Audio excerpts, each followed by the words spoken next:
There we go. That was from our partner, Foto Wings. So Nada, thank you so much for joining in this conversation. It's really good to see you. I was saying it while people were coming into the call, is that Nada and I met in real life for the first time yesterday. So Nada is a mentee within the VII ecosystem. So she's a VII mentee and currently studying at ICP in New York. And I, by total coincidence, am also in New York for a week. So we met yesterday and it was fabulous. And she's now, or we are now like one block apart. And we didn't want to be in the same room because of echo and so on, but we are very close to each other. And I will see you in real life after the call. And I'm very happy that you want to be in this conversation, because the story that you have been working on for a long time is, yeah, you will all see. She's going to show today, but it's amazing. Yeah, thank you so much, Ilvy. Hello, everyone. I'm so happy that you're here. Let me present myself first. My name is Nada Harib, and I'm a photojournalist based in Tripoli, Libya. Currently, I'm in New York City studying video storytelling and documentary practices at International Center of Photography. Today, I'm gonna share with you my presentation. It's my small portion of my large ambitious book called An Earth. An Earth is, for me,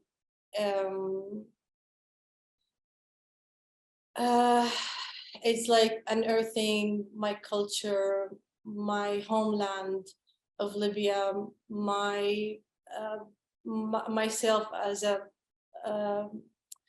observer, discovering, knowing Libya, even though I'm Libyan, but during my time, my coverage, I've been learning so much things about Libya and about even history of Libya, and also till now the current state of what we have gone through. But let me first, before I present and I share with you my presentation, because I'm sure some of you don't know the history of Libya, or not aware enough of the history line of you know, as Libyan and what we have been through. Starting from in 1969, it was a curse, let's say, I can describe it as a curse. It was the rise of dictatorship, a rise of Muammar Gaddafi from 1969 till 2011. There was a historical revolution that destroyed and ended the dictatorship of 42 long years of dictatorship. How many years, Nada? 42. Wow. It's so long. And then after that, the best years we have tasted like revolution and freedom was after 2011, from revolution till 2014, where the civil war has started. Many rulers tried to power and to gain Tripoli and western part of Libya. And then, unfortunately, another new return of dictatorship. If you might know, you heard about his name, called Khalifa Haftar, who's based in the eastern part of Libya. He started war on Tripoli exactly on the 4th of April in 2019 till and ended, and he failed to seize it and ended up till 2020 on 5th of June. So this is just a brief of history, and so people will get, you know. So Nada, before we start your presentation, I would really like to know a bit of background about how you started photography. Yeah. So like when and how, and did you go to school for photography before going to ICP now, or? Yeah, the funny part, I didn't plan to be a photojournalist. I was at the beginning of my life, I was like, you know, finishing my high school, studying languages, and then going to the university studying English literature. And I was so crazy with art, learning every opportunity that available in Libya, from printmaking to drawing, even though I didn't know how to draw, but I was like, I have to learn things about art itself. And then, okay, when I was a kid, I used to play with camera, taking pictures, random pictures and stuff like that. And then after that, like from, you know, I treated camera like, it's like my hobby. It's like something that I play with. And then in 2017, I started doing my master's degree in English literature. At the same time doing some kind of project that make me earn money to travel, like doing food photography and weddings and couple of fun stuff. So yeah, and to be honest, I didn't know about storytelling and about the power of doing storytelling through a camera.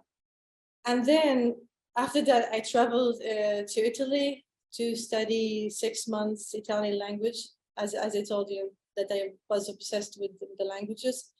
But at the same time, during that time, I would just go to the library, looking through storytelling books. I was so fascinated how people can tell their stories, even simple stories of backyards, of their mothers, of their family, of their human crisis or whatever, through photography. I was like, oh my God, we have nothing about Libya. Like, you know, it really helped me like to see more about Libya. Like what I'm doing here, why am I in Italy? Why am I gonna have, you know, scholarship in Italian literature? Why I'm learning this stuff, and I have Libya and we have rich culture, stories and everything out there. And so, yeah, so I got back, sorry, it was distraction. People like, they were like looking through. Yeah, there's a big glass, I know the place you're sitting now, it's a big glass window, right? And I can hear the noise is so distraction. Distracted. Anyway, so yeah, and it's really and something that really made me sad and angry, that whenever someone reached me and asked me, oh, where are you from? I tell them, okay, can you guess? And they mention every country, our neighboring countries, but they never mention Libya. They never. Even one time in France, I remember he was Tunisian, and I told him, can you guess? And he mentioned every country, your neighboring country. He was thinking, Libya, oh my God. He was like shocked. Oh my God, Libya. Yeah. It made me really, really sad how Libya is known only Gaddafi, Libya, Gaddafi.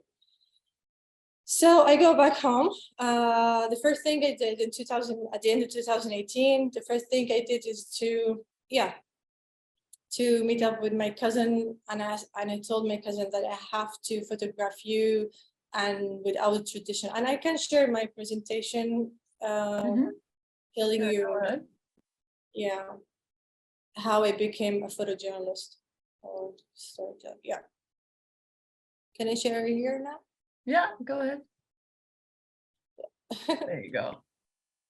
Oopsie. Yeah.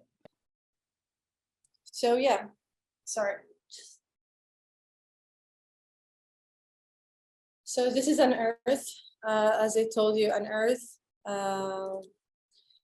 It tells about our life in Libya and the stages that we have been through, from Gaddafi to the revolution, to the civil war, and then the new tyrant.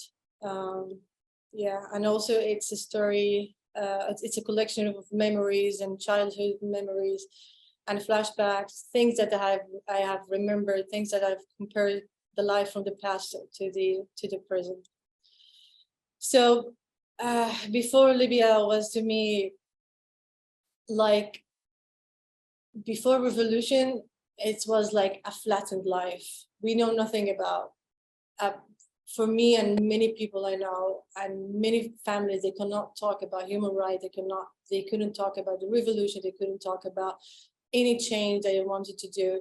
So it was like lifeless, flattened life. And after the revolution, it was like, I can describe it like a bomb hit the ground and everything came out. Even though there was small version of Gaddafi and evil people, but there was even kind of freedom, some kind of good changes. We became about, we became known and somehow to the world, but not enough. So I started, that's why it really inspired me to start photographing our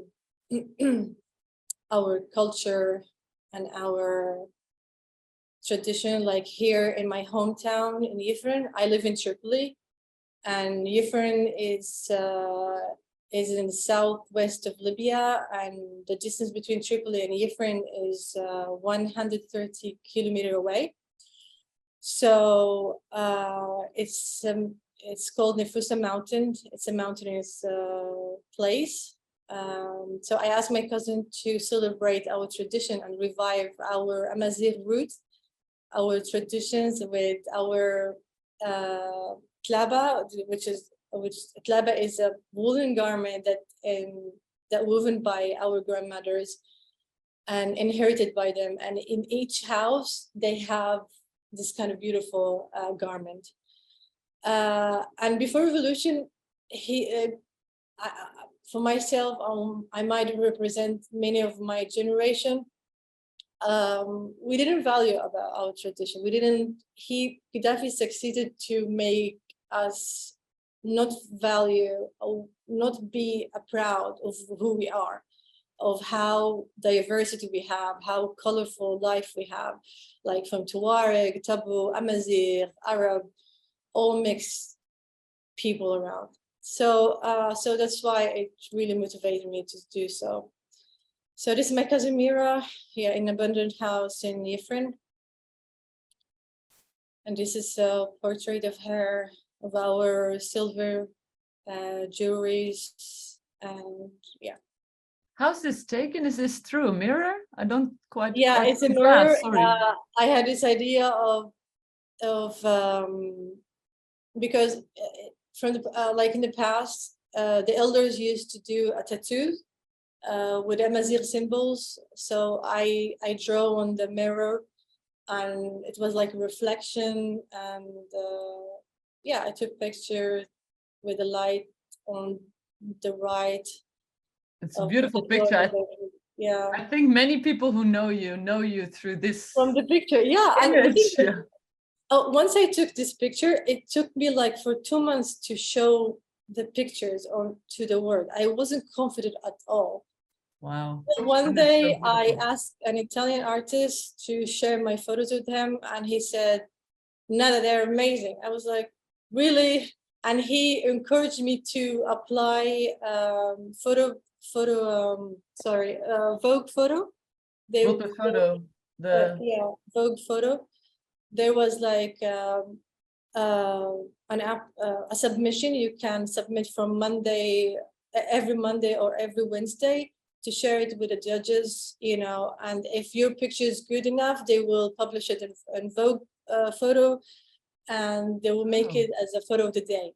So once they took this picture, and you don't know how much I got really, really happy. And it was like, Libya was like a bowl, and it was like a leak of light to see Libya through our tradition.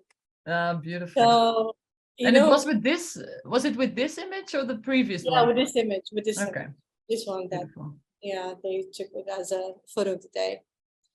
So just in between, before we continue, if anyone wants to ask a question to Nada, please put your questions in the Q&A box, not in the chat, because we might lose it. It's a bit difficult to keep track of the chat, but please, if you have any questions, put them in the Q&A box.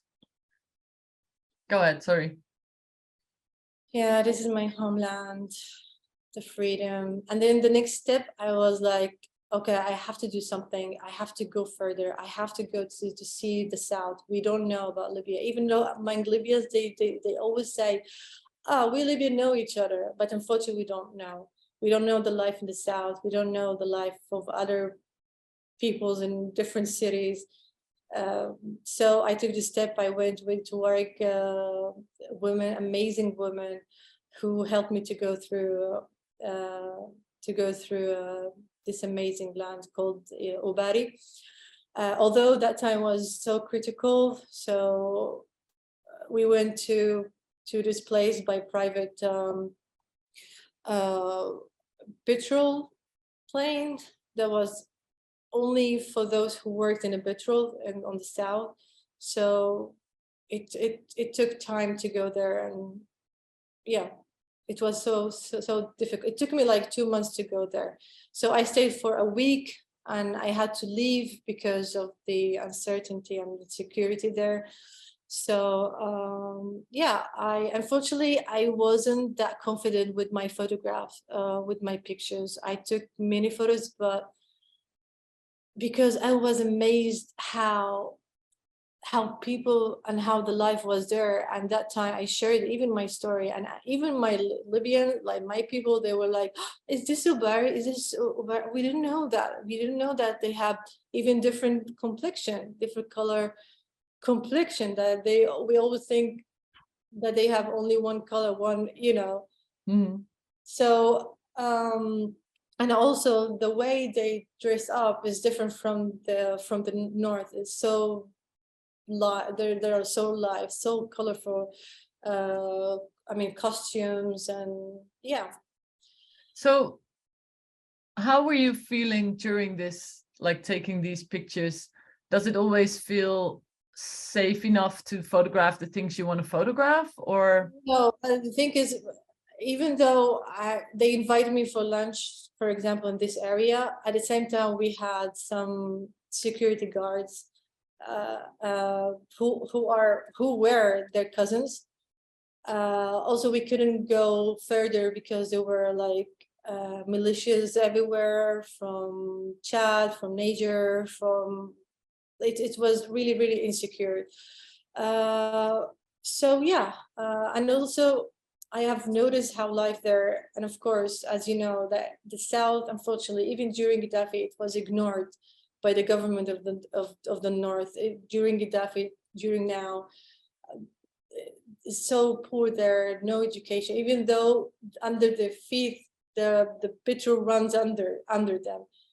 But the life, you can see like a petrol station, very rich station, and the other side you can see poor people who are not poor, but they cannot get access, and holding what is it called, petrol, like cans of, not cans, sorry, like a gallon of petrol, to sell them with very expensive costs.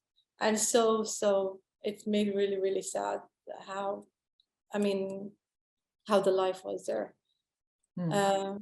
Yeah. So these are some of my excerpts of my diary. Whenever I observe something and think about how life has changed in a very short time, things like from before revolution, after revolution, and how, like, for example, I was born in 1986. I remember I asked my mom, passing by our military school, elementary school, asking why our school is named after after women's name called Njiokiktjien. And she said, yeah, she's a woman whose house got bombed by American during the raid back there. And I thought I told my mom, okay, I'm sorry for her, but thanks that things was over.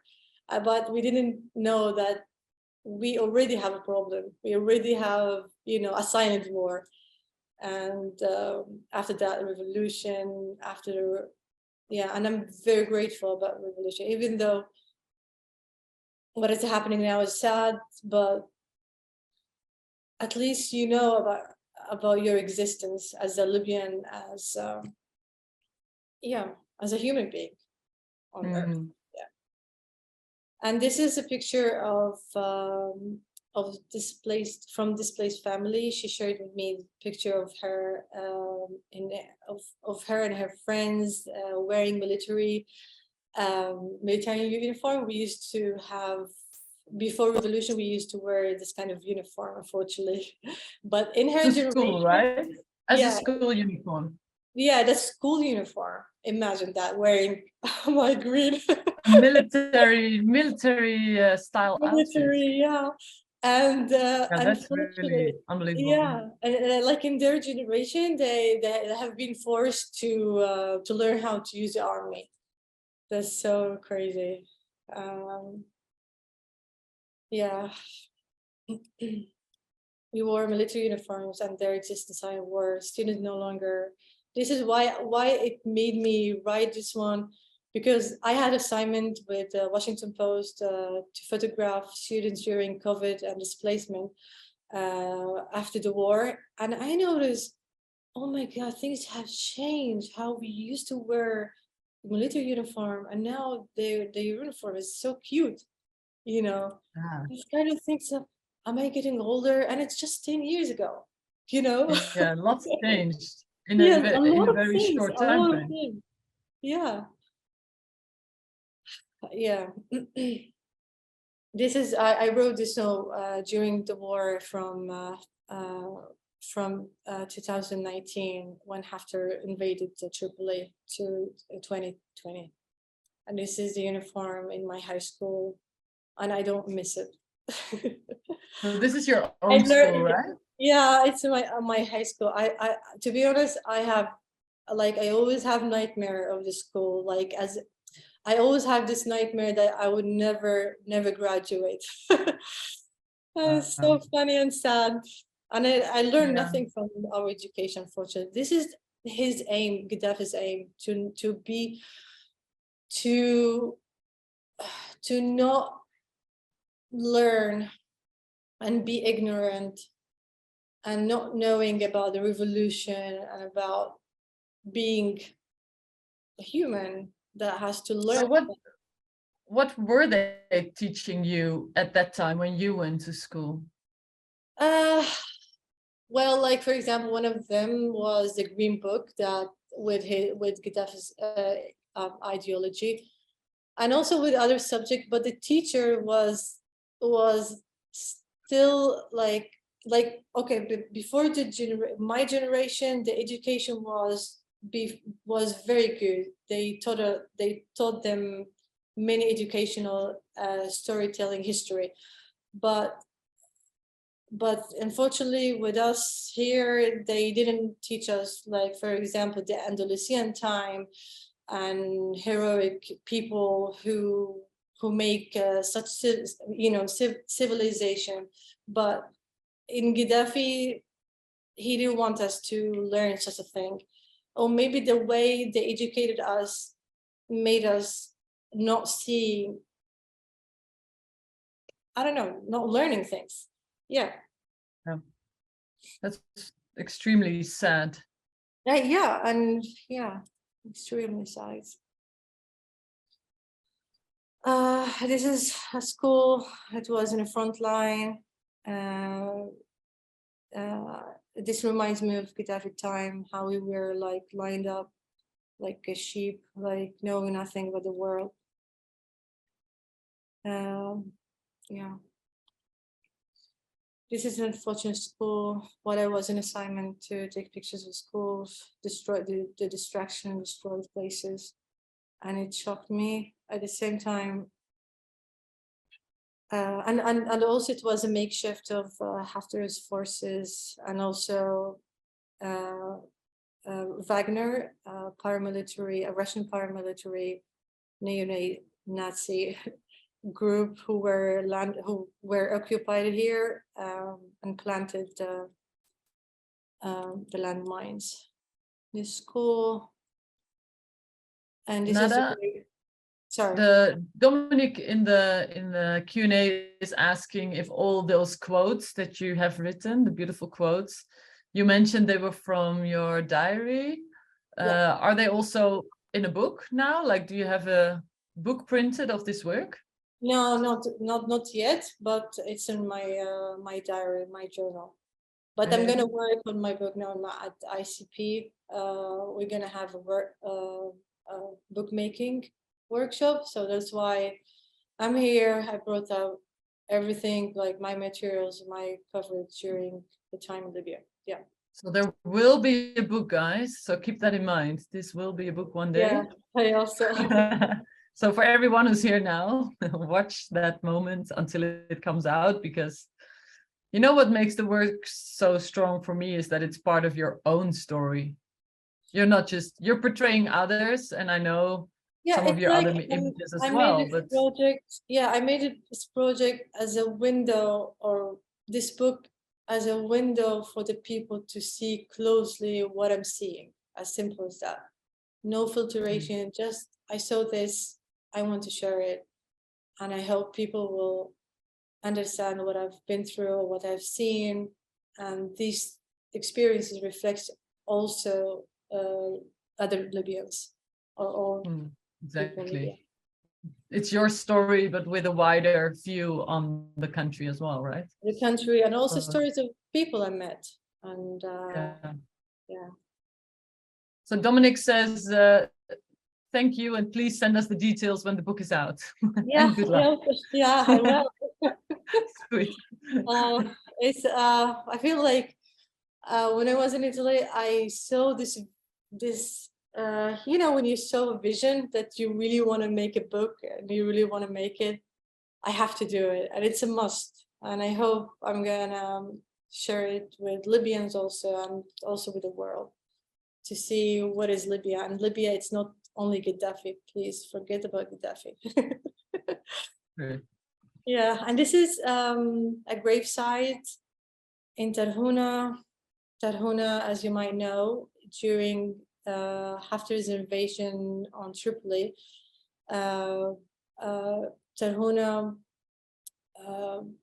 is on the south of Tripoli, in the southwest of Tripoli, of Libya, and it was used as a staging ground for Haftar and his militia, self-styled militias, Al-Kaniyat, who made this city and siege it and close it and make it like how can I describe this? Like, it helped Haftar to invade Tripoli through Tarhuna. And also Al-Kaniyat, who consist of 7 brothers who are from Tarhuna. They closed the city and took advantage of the situation and killed many families there. They committed the worst humanitarian crisis, committed massacres, killing children, men, hundreds of them, including children as young as 3 years old, just to get revenge. Especially in Tarhuna, we have like many famous families who landed who owned these lands or these farms, especially Haruda family and Naaj and so on. During like from 2019 and to 2020, they committed massacres, and even before, but with the Haftar forces, they took advantage of of the war and committed more crimes during that time. And I will tell more about Haftar.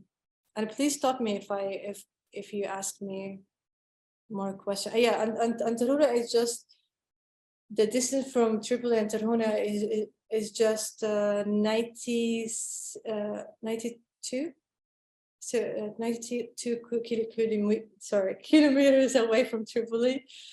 And once I visited there, and by car it was only 1 hour and a half, and it was very, very close to Tripoli. And this massacre, it was very close, like it's not far away from Tripoli. Very close, scarily close. Scarily close. There are some questions coming in the Q&A. Let me just read one out to you from Vincent. The question is: are there civil tensions between ethnic groups in Libya? Like for example, between Arabic and Tamazight? Is it, how do you pronounce it? Tamazight? Yeah, Arab and Amazigh. We have Arab, Amazigh, and also Tabu and Tuareg. So the question is, are there any civil tensions between the ethnic groups only, I would say, or? Well, sorry, I didn't hear that. Can you say again? Sorry. There's you can see the questions in the Q&A box as well, but the question is from Vincent, and the question is: are there civil tensions between ethnic groups? Wait, yeah, I'll read it out to you because now you had to stop sharing your screen. Yeah, it's okay. No, just reshare your screen. But did you hear the question? Are there civil tensions between ethnic groups in Libya?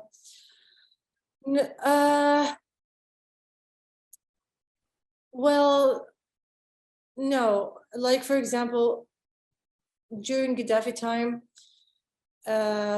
we did like as Amazigh, it was forbidden to talk in Amazigh language. And also anything that Gaddafi didn't know about or couldn't learn or has ignorant about other languages because they see us as a spy. But Gaddafi, he hated not only Amazigh but also all Libyans, not only Amazigh, Arab Amazigh, and especially sorry, it's like it was working correctly. Yeah.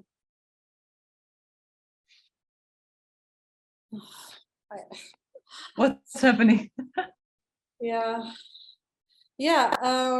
It's not about ethnic groups, and yes, we have civil war in the south between Tuareg and Tabu, but the focus is now like the invasion is only controlling, like Haftar, his ambition is to control Libya, like to commit massacres on anyone who's even Tuareg, Amazigh, anyone who supports revolution, anyone who supports freedom, anyone who's even Arab, even from so it wasn't like tension with one ethnic group. Like, yeah. And Craig is asking, and I'm also very curious about this. Yeah. Sorry? Am I answering correctly? Am I answering his question? Definitely. Yeah. So Craig is Craig's question is: can you describe the response of others when they saw you photographing in these places? And what is it like for you to be in these places with a camera? In this place, in Tarhuna, for example, when there's massacres? Oh, okay. Like, how do people respond to you? Well, because, for example, when I get the access and the principal or the head of the municipality of Tarhuna, he allowed me to photograph. But for example, I struggle the people who are working in what is called, the people who works in the grave, in unearthing graves. I struggled at the beginning to allow me to photograph the places, especially like, for example, once I photographed a funeral, they exhumed the corpses, and I identified them by their belongings, and after that by DNA, and reburied them in Tarhuna. At that time, I witnessed the funeral. To be honest, the people in Tarhuna, they didn't even say, "Oh, why you're here? Why you're photographing here?" Because I felt that moment, the focus wasn't on me. The focus was on burying their loved ones. But I struggled with the members of those who, exhuming. I'm sorry, some words are really difficult to pronounce. I can't remember the name of the organization. So I struggle with them saying, "Oh, you're a woman. You're not allowed to photograph in a funeral, in a cemetery, because they are all men." And like no one stopped me there. Like the only group of people they stopped me. They were like, "Don't photograph. There's so many men here." But I'm not photograph. I know, like I cannot. For example, Libya is kind of conservative country, and we all should accept, respect our culture and I know some specific places I should go, but this is crime. This is history. This is not any other normal funeral. I wouldn't go any just cemetery and photograph the funeral. No, this is us. Could be us. Exactly. This is like in Tarhuna. Like if Haftar didn't fail to seize Tripoli, the Al-Qania, the criminals, would enter Tripoli and kill us and make another mass graves in Tripoli. So that time I wasn't focused on them. I was like, okay, whatever. I just photographing what I have to say. Would you get away with that just by saying, okay, whatever, and you turn around and start shooting? Yeah, but of course I have to be respectful with the people. Of course, I'm not going to photograph someone like, "Oh, okay, can I photograph? Can I you show them the camera and they know that I'm photographing the history." And to be honest, I feel that time with the people, their reaction was like, "Please photograph us." They need like voices to be elevated, to be heard. And whenever I go there, because I stayed there for many nights with the Haruda family, the sister, I will share the story of them. And whenever I go, whenever I say I'm a photojournalist, I'm making story of what's happening, they come to me and they just want to tell their story, And I'm not saying that I didn't find obstacles. No, there were obstacles. But at the same time, I got help from the forensic member, from the doctor. He understood me, and he was so supportive because he knew the tragic and what we are going through. So he really supported me to get access. Even though that time I didn't have a press card, I didn't have credential papers. But like this doctor, he sent me a policeman, and my mother went with me that day, and she drove me all the way to Tarhuna. And even my mother, she never traveled any other cities except her homeland in Yifrin, which is 2 hours away. So she experienced too. And the two of you were together only, like just you and your mom? Yeah. One time, me and my mom, and also the policeman who helped us to secure the road. So yeah, but I have to like take care of like telling the principal of the municipality of the Tarhuna, tell him, okay, I'm coming today, to photograph, and so sorry, you have to stop me because once I tell a story, I cannot stop. Okay. Well, we have about 10 more minutes to go through your presentation, just to give Okay. you an indication. So for the people watching, maybe interesting for some background, usually we select about 16 to 20 pictures. Yeah, But Nada had so much, and it was also even though touching. this is a small portion, I really tried. Exactly. We couldn't do it. We really tried, or she really tried, but we ended up, or she ended up selecting 40. But I also had the feeling, she showed me the presentation yesterday, that we couldn't cut anything. So we're in it to see more. So take your And time. this is during the war from 2019 to 2020, observing the life there, the bombings. Of course, if you know that the bombs were hitting the south of Tripoli and occupied by the militias of Haftar, and also the Russian planting the landmines, the booby traps, and all kind of evil things there. And also the bombs were like hitting everywhere in Tripoli. It's not only I mean, the south of Tripoli. So I started to observe how every time there's war, we have to pack up. We have to get ready what's going to happen. This is the sad story. Like you feel like you're home, but you're not. What we should do if Haftar seized Tripoli, it's going to be worse. Even now we have corruption, but we don't have other chances. Like, let's get rid of Haftar and dictatorship. Then we can do election and choose the right person. So yeah. And this is what after the war ended on the 5th of June, I ventured out to see the houses there, and we were very careful with the road, especially that time was very fresh. And whatever there was Russian, that means the landmines planted everywhere. And unfortunately, when you see a house like this, that means you have to know that Libyans, they paid their soul and everything to build a house. And it's funny, whenever I travel to Africa, like to see like for example, when I went to Rwanda, people, African, they could reach out to me and say, Gaddafi, they gave you once you get married, they gave you money to build houses. No, and not only Rwanda, also Egypt. Like Egypt, it's in the east and neighboring our country. They don't know about us.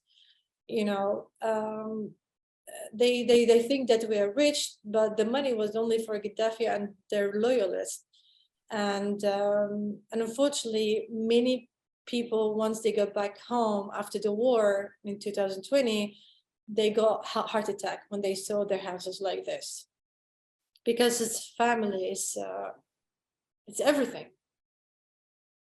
So including my friend Lilia, her house got destroyed. She's from Venezuela, who lives in Libya, and her family, of course, Libyan.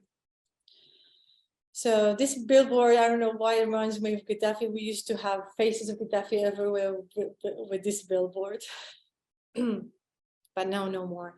So this is the unearthed grave, and this is the member of the oh my God, I forgot the name of the organization, I'm so sorry. Members of who unearthing, exhuming the corpses and trying to find the missing people, because as you might heard that almost 400 got killed in Tarhuna, and till today they couldn't find the bodies. Only around, I think, 200 something, and 100 got identified by their belongings, for example, by teeth, by scars, teeth, and any signs that would show their loved ones. And then we got the DNA, and the system was adopted from Bosnia process. Because once I visited the forensic hospital, they showed me the process, how they do this DNA from, and learning from Bosnia's genocide. So yeah, and this is the sister Rima, Leila, and Hawa. She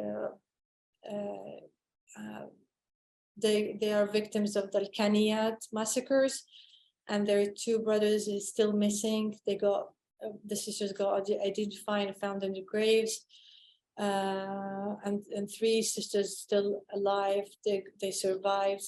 There are six sisters, three sisters that died, got killed and massacred, and three. Sorry, because in Tarhuna the members, the household is very big with big members. So unfortunately, he had killed all the members of well-known families, like Haruda family. They have, sorry, 8. Oh, I can't remember. Sorry.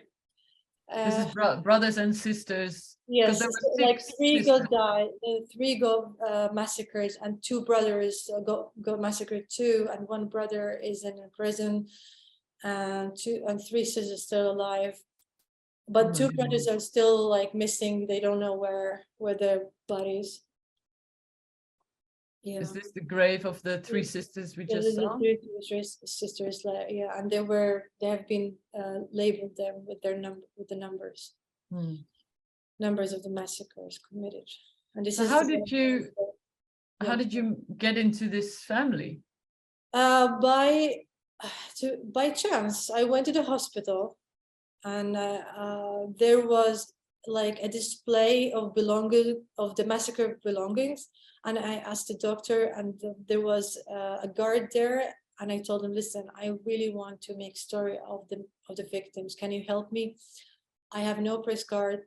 I was so honest with them. I feel that doctor was really kind of educated person. And I'm also working on a book, and this is history, and should not be ignored.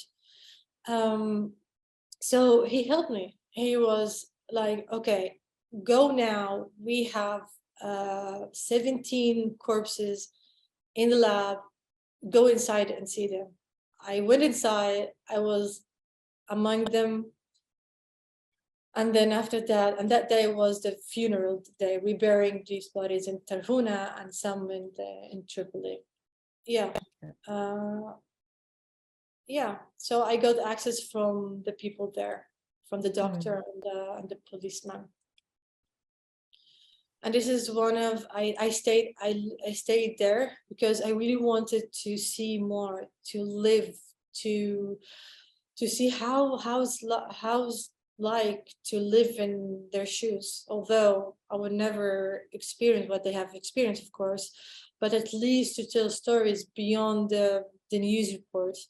So I stayed with them, although it was the most difficult experience. The sisters were like talking about their problems, about relatives, about revenge. Tarhuna is full of injustice there. Unfortunately, till today, even though the criminals, they ran away to east part of Libya, and Haftar assassinated them to clean the crimes that he committed. But there are still members of Al-Kaniyat militias walking around. And once I went with the sisters walking to this house. This is a favorite dress of one of the sisters. Laid there. And I feel the atmosphere there, the air, the injustice till today. Like I feel like I'm shivering sometimes. The heaviness, the injustice, you feel that no, we still need injustice. We still need pacification process. We cannot bring a new government and say, let's forget, let's have peace. No, it's not about this. We need to learn from Rwanda and pacification process they have been through. We need to learn from other cities that we need to go through this kind of process.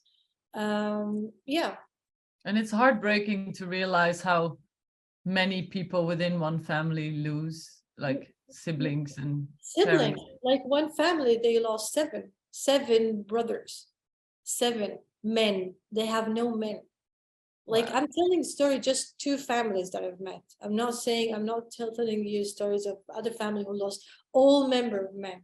And when you lose men, it's going to be really, really difficult to live in such that there. Yeah. Yeah, this is I think one we of, have to move a little bit because I know there's more story coming. yeah, this is but Zainab. no, tell about this story because this, Yeah, this is, with the yeah. hand, it's so touching.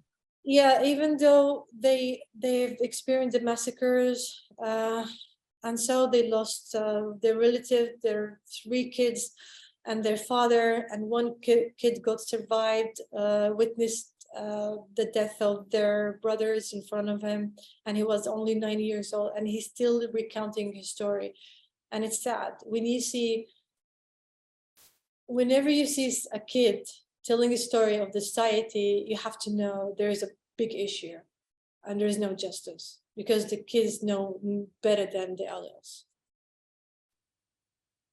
So yeah, this is one of the victims too. Her husband was still, she's still waiting for the news to find the body. This is the detention center. Once I entered, I saw this, the traces of atrocity, the torture, the crazy humanitarian crisis that you cannot describe it. Even the guy there, the way he described it, he was saying, thanks God that they didn't enter AAA. You wouldn't know, you wouldn't experience this. They're monsters. They're inhuman. And this is the destroyed house of the land, saying here, be aware of the landmines. Unfortunately, the Wagner left landmines and the booby trap in a very evil, crazy way in everyday items. From like women, once she opens up the cabinets, you will find a landmine. From soda can, you know, because in soda can, people would play in soda can, you know, once, like a football. And also on a mobile phone, because we're all gonna touch the mobile phone. At one And in certain teddy frame. bears, because the kids, once they enter the house, they see this teddy bear. And also the sad part in the seat, in the toilet seat as well. It's unbelievable. It's so evil to hide it within like things that you use daily. Exactly, and also it's like hindering the family to get back to the south of Tripoli. And I know what I'm saying, south of Tripoli, it's only like from the coastline to south of Tripoli 5 kilometers. So it's not like big distance, you know. So I'm here sharing 2 stories that I've met that they allowed me to photograph, because it took me so long to photograph the families. A lot of them, they don't want to share their stories, but this is Mahmoud and his twin brother. He was one of, they were fighters from Misrata, and I have to mention this, Misrata fighters defended Tripoli, and he's one of them who make Haftar to fail to seize Tripoli. So so him and his brother, once the war ended, they put the gun down and went to volunteer to defuse the landmines in their neighbors in Ain Zara. And yeah, and unfortunately they found in a well a landmines, and here he's describing like as if he was just regretting how he couldn't do this wire of the landmine of the mine, and he described how his brother died immediately and he got survived, but unfortunately he lost his sight. And this is his mother and his one of the relatives. He's showing me what he has lost. But although he is so courageous, he's not. He's like very proud of what he has done of his in his land and with his people. And immediately, and after that, he got married, and he invited me in his wedding. And this is a bride, Isra, leaving the wedding hall to to meet her husband. And this is Mahmoud, so in celebration of her in his wedding day. And it's beautiful, you know. At the same time, it's a sad thing that even though the war ended, but it's not, because there are many, many stories, and Libya is full of stories. It just takes time to get in, to get access, to get people. So how long do you think you will continue, especially considering it's difficult to get access? I know you're now in New York. The story of landmines, it took me 6 months. Yeah. 6 months. And this is another family, Fauzi and his family. But will you, Nada, will you continue this story when you return? Yes, of course. I am going to. That's why I'm doing this workshop with an ICP, so I will learn more about what I have created, what I have done. So if there are missing things that I have to get back, and of course Libya, it's endless stories there. So, and of course, to be honest, this landmine story, it took my soul, and I was so in need to make a break and pause and be away from Libya. It's like, you know, I always describe it like a bird's eye view. You see Libya from far, and you learn about your own country from far. And this is what it's like a healthy way, and you know. And also, to be honest, I really want to learn more about photography, and maybe I can improve more when I get back home and photograph it more deeper stories. Yeah, this is their son got lost. He lost his hands, unfortunately. They go back home after 2020, after the war ended, and they even though they called the landmine demining group to clear the area, but they couldn't see this one that was hidden in a very complicated hole in their background. And the kid and his brother, they were playing in the backyard, thinking there was a game, there was something interesting, but he touches it, explode, and fortunately he lost his hands. And his brother, did he survive? Yeah, he survived. Only a few scars, but unfortunately, Salah, he injured him. And sadly, he's like, and courageous, of course. He's a brave man. He's continuing his studying in his elementary school. He's 14 years old. No. His mother was very, very brave. She's amazing. And they are an amazing family. Yeah, even though despite of war, despite of all the complicated layers of what we have been through, and until now, like I arrived here in September during my process doing the visa, you know, last year, 2022, 2022. Yeah, there was 1 day war.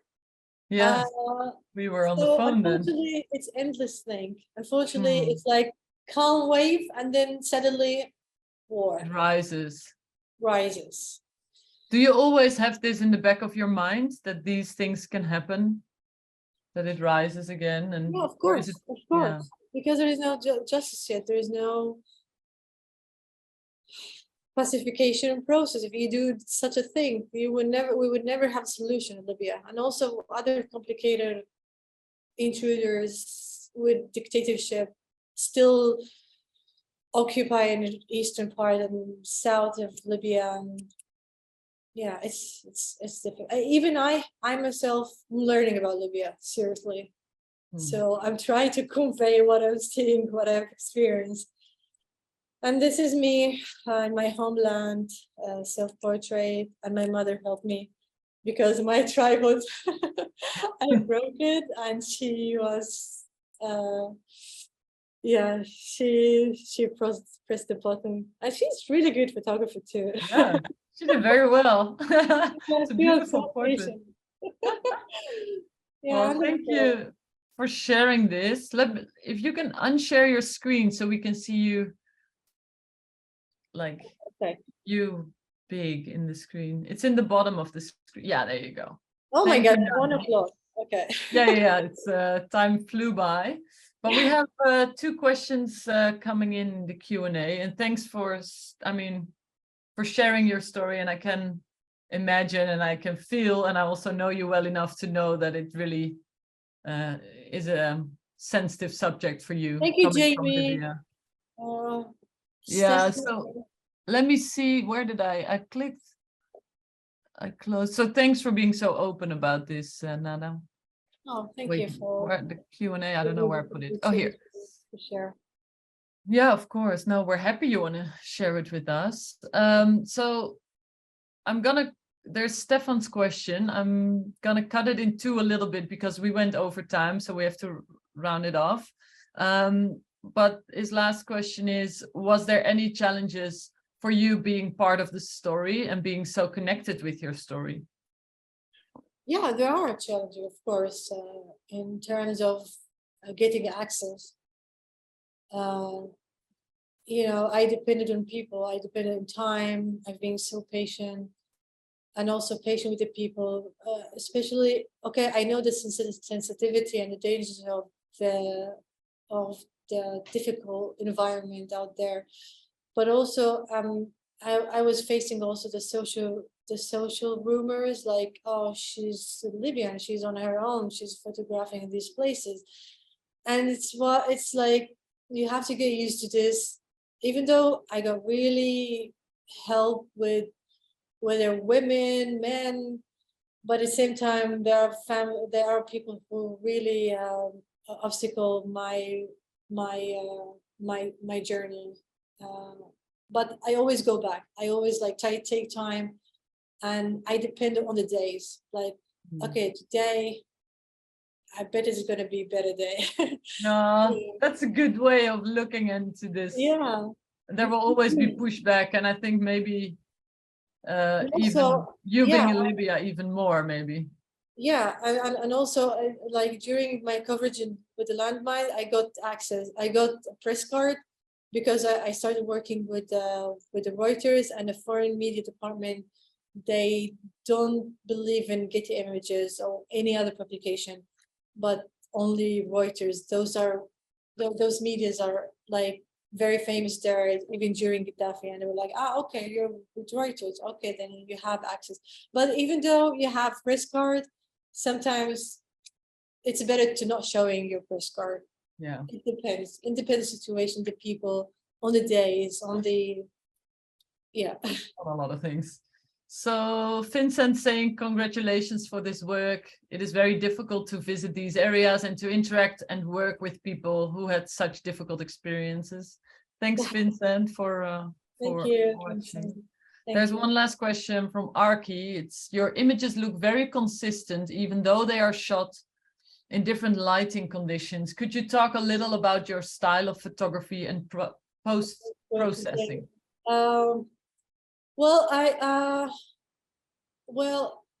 Because I learned a little bit for photography through YouTube, and also with women photograph workshops, and also with VII Academy. I used only my Nikon D600. Yeah, oh my god, because now it got destroyed with my last story. I forgot even the name of my camera. So yeah, and only my lens 35 millimeter, and I couldn't grab more than one lens. I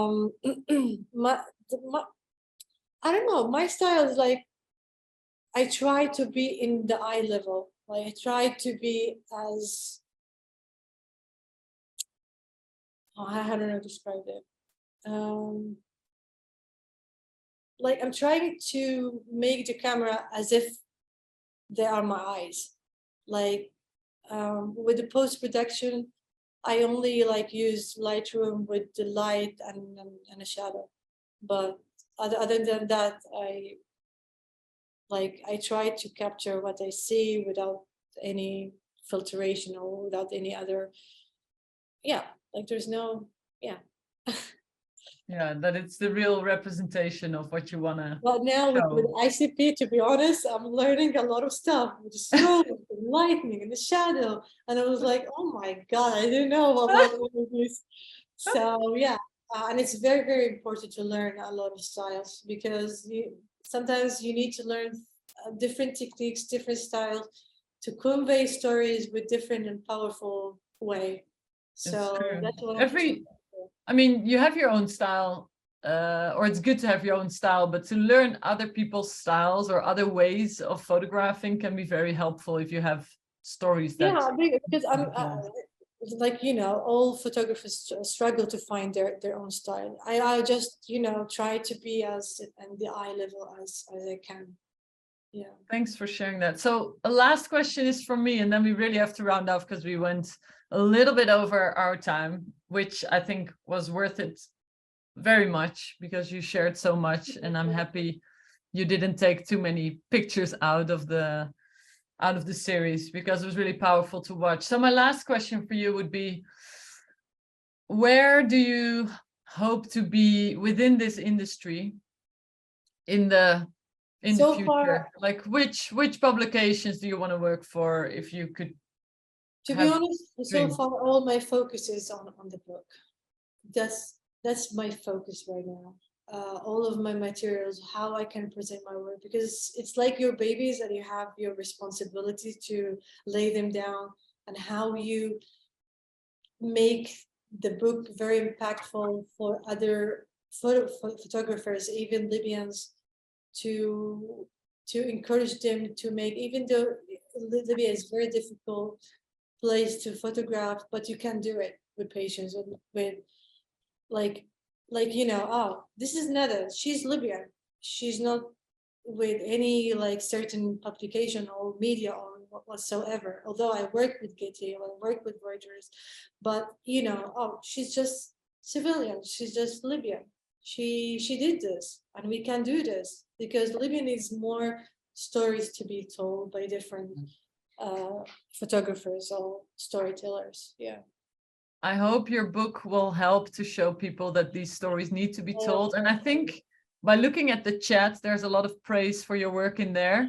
I think the first books are already have found new owners. So good luck with working on the book. And I'm going to see you at ICP just now. I'm going to walk over and of course, see each other. And thanks for sharing everything. And thanks for everyone who watched. It was amazing to be able to see you again or to hear you in the question. So happy about this day. Yeah, thank you. There were many people, so that's also really nice that you all joined in. And hopefully see you all on the next 7 Insider. And thank you, Nada. Thank you, Ilvy. See you around. See you. Thank you, everybody. Thank you for being here. Bye. Bye.